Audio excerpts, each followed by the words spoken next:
கன்னி ராசிக்கு பலன் சொல்றதுக்கு தான் ரொம்ப நேரமா காத்து கொண்டிருக்கிறேன். ஏன்னா கண்டச்சனி 7ல சனி 10ல குரு பதவி பறிபோனது. 7ல சனி அது எனக்கு நிறைய பிரச்சனை கொடுத்தது. சுத்தமா எல்லாமே ஆஃப் ஆகி ஒரு இருள் தான் இருக்கிறது. ஃபியூஸ் போய்விட்டது. அப்படி நல்லா வருத்தப்படக்கூடிய நபர்களுக்கு சுக்கிரன் 7ல அதுவும் உச்சம் அப்படியே ஒரு வைரலாக இருப்பது, ஒரு ஃபேண்டசியாக இருப்பது. நாளொரு மேனி பொழுதொரு வண்ணம், இளமையே வசந்தவானம் பறவையே வா அப்படின்லாம் பாட்டுல எழுதுறாங்க பாருங்க. காதல் வந்தால் கன்னியின் உள்ளம் காதலை யாருக்கும் சொல்வதில்லை. இந்த மாதிரி எல்லாம் ஒரே வசந்த காலம்தான். இந்த ஒவ்வொரு நாளுமே கிட்டத்தட்ட 28 நாளும் உங்களுக்கு ஒரே கொண்டாட்டம்.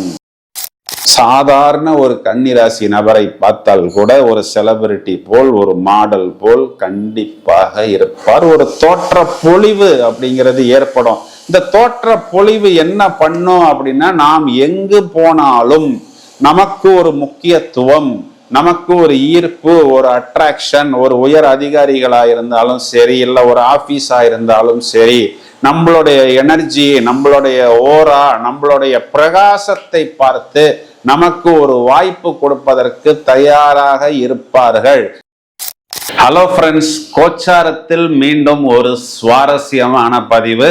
மார்ச் மாதம் முழுவதுமே கிட்டத்தட்ட இந்த மார்ச் 3ஆம் தேதி முதல் மார்ச் கடைசி வரை சுக்கிரன் என்ற கிரகம் மீன ராசியில் உச்சமடைய போகிறது.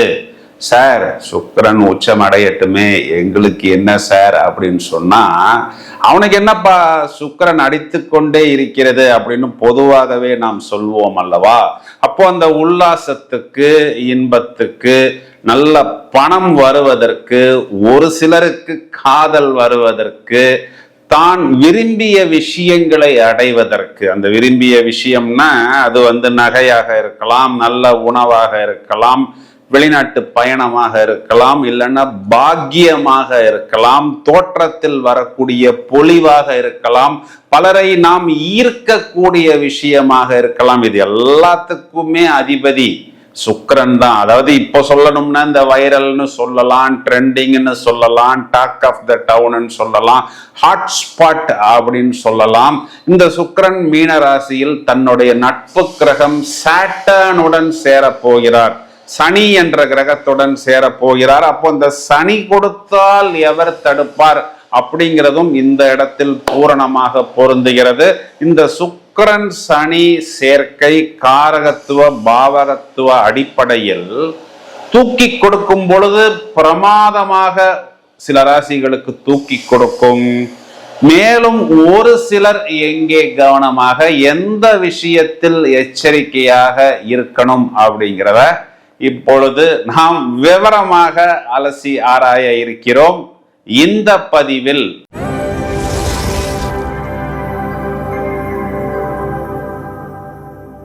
கன்னி ராசிக்கு பலன் சொல்றதுக்கு தான் ரொம்ப நேரமா காத்து கொண்டிருக்கிறேன். ஏன்னா கண்டச்சனி 7ல சனி 10ல குரு பதவி பறிபோனது. 7ல சனி அது எனக்கு நிறைய பிரச்சனை கொடுத்தது. சுத்தமா எல்லாமே ஆஃப் ஆகி ஒரு இருள் தான் இருக்கிறது. ஃபியூஸ் போய்விட்டது. அப்படி நல்லா வருத்தப்படக்கூடிய நபர்களுக்கு சுக்கிரன் 7ல அதுவும் உச்சம். பொதுவா சுக்கிரன் ராசியில் இருந்தாலோ இல்ல ராசியை பார்த்தாலோ, நான் என்ன சொல்றது, ஏதோ ஒரு படத்துல தளபதி சொல்ற மாதிரி, நான் சும்மாவே காட்டுன்னு காட்டுவேன்பா, என்னைய போய் நீ காட்டுன்னு சொன்னா நான் சும்மா இருப்பேனா அப்படிங்கிற மாதிரி ஒரு ஒளி பொருந்திய அந்த ஒரு ஈர்ப்புத்தன்மை உங்களுக்கு தனாதிபதி, குடும்பாதிபதி, அப்புறம் உங்களுக்கு அவரே பாக்கியாதிபதி. அவர் உங்களை அப்படியே சமசப்தம பார்வையாக தன்னுடைய நட்பு கிரகத்துடன் சேர்ந்து பார்த்தால் என்ன ஆகும்? ஒரே பளபளப்புத்தான், மினுமினுப்புத்தான், ஆட்டம் பாட்டம் கொண்டாட்டம். யாரையும் கையில பிடிக்க முடியலப்பா கன்னிராசிக்காரன்னு சொல்லக்கூடிய அளவுக்கு ஒரு பிரகாசம், ஒரு ஈர்ப்பு, ஒரு ஒளித்தன்மை, அப்படியே ஒரு வைரலாக இருப்பது, ஒரு ஃபேண்டசியாக இருப்பது. நாளொரு மேனி பொழுதொரு வண்ணம், இளமையே வசந்தவானம் பறவையே வா அப்படின்லாம் பாட்டுல எழுதுறாங்க பாருங்க. காதல் வந்தால் கன்னியின் உள்ளம் காதலை யாருக்கும் சொல்வதில்லை. இந்த மாதிரி எல்லாம் ஒரே வசந்த காலம்தான். இந்த ஒவ்வொரு நாளுமே கிட்டத்தட்ட 28 நாளும் உங்களுக்கு ஒரே கொண்டாட்டம். அப்போ அந்த பல்பு ஃபியூஸ் போனதுங்கிறதெல்லாம் ஒர்க் அவுட் ஆகாது.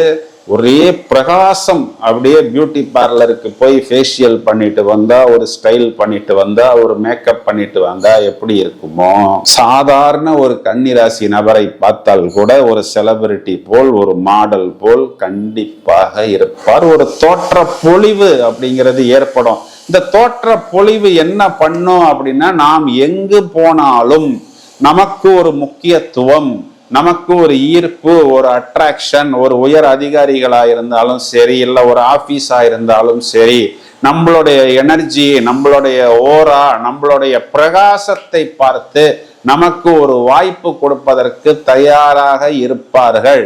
அப்போ புத்திசாலித்தனமா இருக்கக்கூடிய நபர்கள் இந்த வாய்ப்பை பிடித்து கொண்டு அப்படியே அடுத்த கட்டம்னு எப்படி மேலே வருவது அப்படிங்கிற மாதிரி யோசிப்பது உங்களுக்கு புத்திசாலித்தனம். இப்போ இந்த வாய்ப்புகள் நமக்கு மட்டும்தான் ஏற்படுமா அப்படின்னு பார்த்தா, திருமணமான நபர்களாக இருந்தால் நம்மளுடைய லைஃப் பார்ட்னருக்கும் ஏற்படும். திருமணமான நபர்களுக்கு, குழந்தைகளுக்கும் இந்த வாய்ப்பு அப்படிங்கிறது ஏற்படும். இப்போ இதெல்லாம் நமக்கு இதுல கிடைக்கக்கூடிய பாசிட்டிவ் வைப்ரேஷன்ஸ். இதை வைத்து நாம் கொடுத்த வாக்கை காப்பாற்றுவது, நாம் எதெல்லாம் நமக்கு பாக்கியம்னு நினைக்கிறோமோ, ஒரு கார் வாங்குறதா இருந்தாலும், ஒரு வீடு வாங்குறதா இருந்தாலும், இல்ல பயணமாக இருந்தாலும், உல்லாசமாக இருந்தாலும், இந்த அனைத்து விஷயங்களையும் நாம் எடுத்துக்கொள்வது. இந்த 7ஆம் இடத்துல சுக்கிரன் உச்சம் அப்படின்னா சந்தோஷம், இனிப்பு எடுத்துக்கொள்வது. அதனால் ஒரு கிலோ எடை, 2 கிலோ எடை கூடும் அளவுக்கு இவர்களுக்கு அந்த சந்தோஷமும் உல்லாசமும் ஏற்படும். நெகட்டிவ் டிஸ்டர்பன்ஸ் என்ன அப்படின்னு பார்த்தோம்னா, சுக்கிரன் உங்களுக்கு உல்லாசத்துக்கும் சல்லாபத்துக்கும் உங்களை தூண்டி விடுவார். எந்த மாதிரி உங்களை தூண்டுவார் அப்படின்னா, அது காதலாக இருக்கலாம், அல்லது முதலீடாக இருக்கலாம், இல்ல லிவிங் டுகெதராக இருக்கலாம். இதுல நிறைய வாய்ப்புகள் அப்படிங்கிறது உங்களுக்கு ஏற்படும். ஆரம்பத்துல அப்படியே குழுன்னும் மயிலிறகால் வருடுவது அப்படிங்கிற மாதிரியும் இருக்கும். இதுல தேவையான விஷயங்கள், நல்ல விஷயங்களை நீங்க தான் கொஞ்சம் அப்படியே அலசி ஆராய்ந்து அதுல பாசிட்டிவான விஷயங்களை எடுத்து கொடுக்கும். ஏன்னா இன்னைக்கு இனிக்கக்கூடிய இந்த எக்ஸ்ட்ரா விஷயங்கள், அது அஃபேராக இருக்கலாம் அல்லது முதலீடாக இருக்கலாம். கண்டிப்பா இப்போ ஒரு மாசம் கழித்து சுக்கிரன் 8ஆம் இடத்துக்கு வரும் பொழுது உங்களுக்கு அது கசப்பு. அதனால் தேவையான நல்ல விஷயங்களை மட்டும் எடுத்துக்கொண்டு நம்மளுடைய கலாச்சாரத்துக்கு, நம்மளுடைய பண்பாட்டுக்கு எதெல்லாம் ஒத்து வருமோ அதனுடன் நீங்கள் பயணித்தால் உங்களுக்கு அது புத்திசாலித்தனம். ஏன் அப்படின்னா, இந்த இடத்துல சுக்கிரனுடைய இணைவுங்கிறது சாட்டன் குறிகாட்டக்கூடிய விஷயம்ங்கிறது பழைய, கைவிடப்பட்ட, இழந்த, பிரிந்த, அதாவது ஒரு வாய்ப்புக்காக எதிர்பார்த்து காத்திருக்கக்கூடிய ஒரு நபரைத்தான் அந்த இடத்தில் சாட்டன் குறிகாட்டுகிறார். எனவே அவருக்கு திரும்பவும் உங்களுடன் இணைவதற்கு ஒரு வாய்ப்பை தேடி ஒரு நபர் குறிப்பா உங்களுக்கு ஒரு ப்ரொபோசலாக வரும்.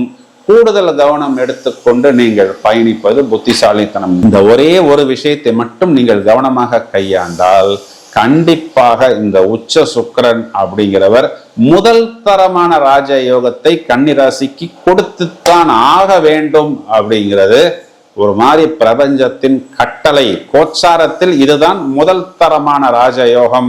இதனை பிரமாதமாக உபயோகித்துக் கொள்ளுங்கள். தொடர்ந்து இணைப்பில் இருங்கள். இன்னும் நிறைய வீடியோஸ் தயாராகி கொண்டிருக்கிறது. Thank you friends.